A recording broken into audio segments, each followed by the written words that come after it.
There are moments when the silence in your heart is louder than any sermon.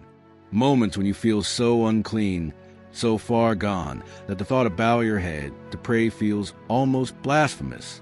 You know the guilt, you know the shame, and more than anything, you know the silence. But what if I told you that God leans in closer when you try to hide? That your dirt doesn't drive him away, it draws him near. This is Elias' story, but maybe it's yours too. Elias sat on the edge of his mattress, staring at the wall, shirtless, breath heavy. His phone was face down on the floor, still unlocked. Another night, another relapse, another failed promise. He ran his fingers through his hair in frustration. The silence of the room was suffocating. He hadn't prayed in weeks. Couldn't bring himself to. Not after watching that again. Not after returning to her place again. Not after saying he'd changed again. His Bible was across the room, collecting dust. He couldn't touch it. He couldn't pray. He felt like filth. And what kind of God listens to filth? Elias hadn't always felt this way. Years ago, he was the one leading campus fellowship, preaching, singing, even mentoring. But life got messy. His father walked out. His mother got sick. The pressure of responsibilities and grief cracked something in him. He didn't remember when the compromise started, just that it started small. First missed prayers, then casual DMs, then the secrecy, the guilt, the addiction. The man who once led altar calls now could kneel in his own bedroom. Elias scrolled through his phone, avoiding the app that held all his guilt. He stumbled across a post. God sees your mess, and he stays. He scoffed and tossed the phone aside. Yeah, right, he muttered. He looked at his reflection in the cracked mirror. Dark circles under his eyes. Face tired. So hollow. I'm too far gone, he whispered. If I were God, I wouldn't want me either. Later that night, Elias checked his voicemail out of boredom. There was one from his old pastor. Hey, Elias, just checking in. I know you've been quiet. No pressure. Just wanted you to know God hasn't forgotten you. Neither have we. Call back when you're ready. He stared at the screen, trembling. Tears welled up. Something about those words pierced through the fog. God hasn't forgotten you. Elias stood under the shower, hot water scalding his skin. He wasn't trying to get clean physically. He was trying to punish himself. He wept uncontrollably. Silent sobs, shoulders shaking. He felt so unclean, like the filth was underneath his skin. Then, in the echo of the steam, a verse from childhood surfaced. Though your sins are like scarlet, they shall be white as snow. Isaiah 1 verse 18. He fell to his knees in the tub. For the first time in months, he whispered a word. God, it wasn't eloquent. It wasn't long. Just broken words from a shattered soul. I don't even know if you want me, but I don't want to stay like this. I'm tired. I'm dirty. I miss you. If you're still there, please come get me. The room didn't shake. No visions, no angels, but a peace settled that hadn't been there in a long, long time. That was the beginning. Elias didn't change overnight, but he started walking. He deleted the app, blocked the numbers. He joined a men's purity group at church, nervous, ashamed, but desperate. He read the Psalms like a lifeline. He even started journaling his prayers, raw and unfiltered.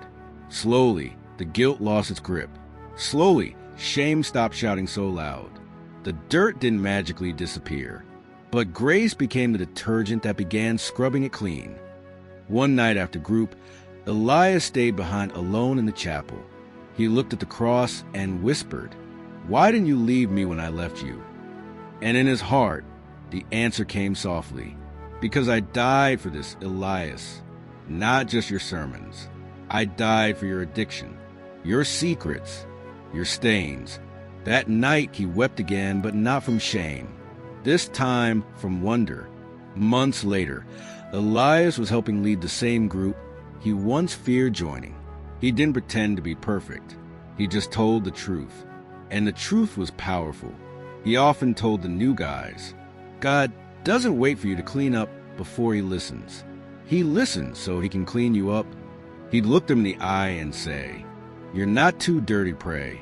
You're just too scared to believe grace is real." Here are practical takeaways when you feel too dirty to pray. A guide for those who struggle to speak to God when shame screams louder than grace. 1. God knows your dirt and loves you anyway, but God demonstrates his own love for us in this. While we were still sinners, Christ died for us. Romans 5 verse 8. We often think God only draws near when we're clean. But the truth is, he knew every sin you'd ever commit before he called you. He factored in the mess before he gave you the promise. There is no hidden shame in you that the cross didn't already address. God doesn't love a future, more polished version of you.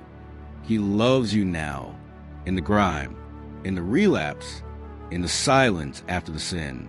He's not intimidated by your secrets. He already carried them in his body on the tree. 1 Peter 2 verse 24. This is a radical truth of grace. You're fully known and fully loved simultaneously, and that love does not reduce in volume when you're at your worst. Instead, it's in those very moments that love comes running. 2. Prayer is not for perfect. Let us then approach God's throne of grace with confidence, so that we may receive mercy and find grace to help us in our time of need. Hebrews 4 verse 16. Prayer was never about earning access. It was about having a Father who invites you home, no matter how far you've wandered. Many believers wrongly believe prayer is reserved for those who have it all together. But God is not a boss who rewards performance. He is a Father who responds to need. Jesus' death tore the veil, so that even the most broken can come boldly. When you feel least worthy to pray, that's your soul's way of saying it needs to. Don't wait to feel holy. Holiness is not the requirement to pray. It's the fruit of staying connected to the one who makes you whole. 3. Shame is the devil's silent weapon. The thief comes only to steal and kill and destroy. I have come that they may have life, and have it to the full. John 10 verse 10. Shame doesn't shout. It whispers.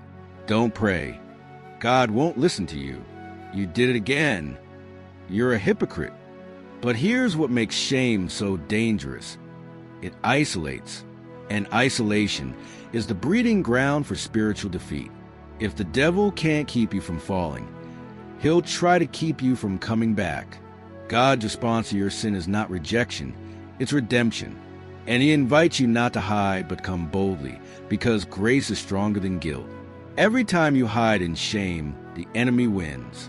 But every time you crawl to the throne, bloody, tired, defeated, you rob hell of its power. 4. Honesty beats eloquence. The Lord is near to the brokenhearted and saves the crushed in spirit. Psalm 34 verse 18. You don't need to sound spiritual to be heard. God doesn't need your polished phrases. He wants your raw honesty. Some of the most powerful prayers are just one sentence long. Help me. I messed up.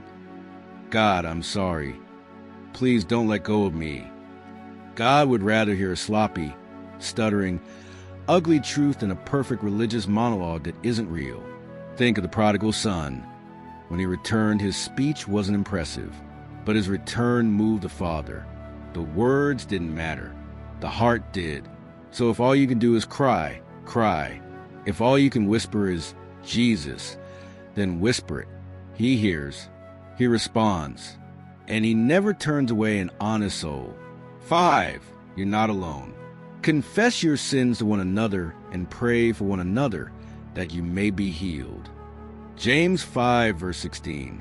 The devil will always try to convince you that you're the only one struggling, that everyone else in church has it together, that you're uniquely broken.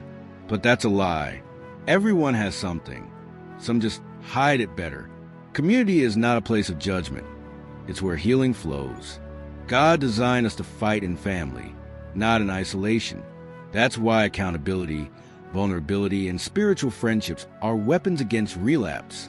So when you feel too dirty to be seen, that's when you most need others to see you. Let someone into your struggle. Share your prayer request. Be real. Healing begins where hiding ends. Elias learned that the dirtiest moments in life are often when God stoops the lowest to reach us. The shame that silences you, it's the very thing he died to destroy. So if you're there now, head down, mouth shut, hand stained, lift your eyes. He's still here. He's still listening. And yes, he still wants you when you feel too dirty to pray. Pray anyway. That's when it matters most. Because prayer isn't the reward of the righteous. It's the lifeline of the fallen. And you're never too far, never too broken, never too late for the God who calls himself your Father.